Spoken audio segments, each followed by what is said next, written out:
এই শীতের অবস্থা কি একটু বলেন।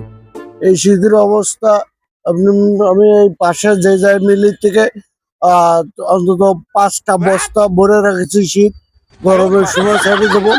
এই গরমে শীত যে হারে পড়তেছে, সামনে তো গরম সে হারে পড়বে।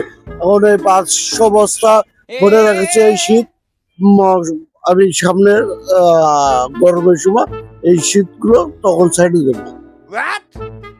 তো দর্শক শুনলেন, আমাদের এই মামা কিন্তু বললো এই শীতে যে শীত পড়েছে, এই শীতে কিন্তু সাহসে কিন্তু 500 বস্তা শীত এই যে মিলির মধ্যে বাইন্ধে রয়েছে।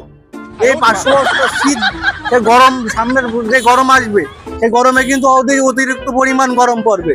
সেই সময় সেই সাহো ভাঙা শীত সে ছেড়ে দেবে। তো এই শীত ছাড়ার জন্য কি আপনি কোনো টাকা পয়সা নেবেন? না না, এই শীত ছাড়ার জন্য আমি তখন কোনো টাকা পয়সা দেবো না। জনসাধারণের স্বার্থে আমি এইগুলো করব। বাড়া কিন্তু সে বিরাট বড় মনের মানুষ, ঠিক আছে, বিরাট বড় মনের অধিকারী। সবচেয়ে বড় কথা, এখন আমি কিন্তু 104 আসনের এমপি হিসেবে তারে দেখতে চাই, কিন্তু এই সাহোভাঙা শীত সে কিন্তু শীত রিজার্ভ করে রাখিছে। এই শীত রিজার্ভ করে রাখার কারণে আগামী গরমে আমাদের সেই শীতটা উপহার দেবে।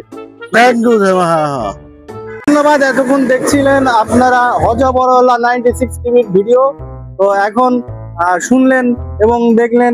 সাহু আমাকে এই ভিডিও দেখার জন্য অবশ্যই আমাদের চ্যানেল সাবস্ক্রাইব এবং ফলো দিয়ে রাখবেন। যারা ইউটিউবে দেখছেন তারা ইউটিউবে সাবস্ক্রাইব করবেন, এবং যারা ফেসবুকে দেখছেন ফেসবুকে ফলো দিয়ে রেখে দেবেন, কারণ সাহু ভাঙা ভিডিও আপনাকে অবশ্যই দেখতে ভালো লাগবে। ধন্যবাদ, সবাই ভালো থাকবেন।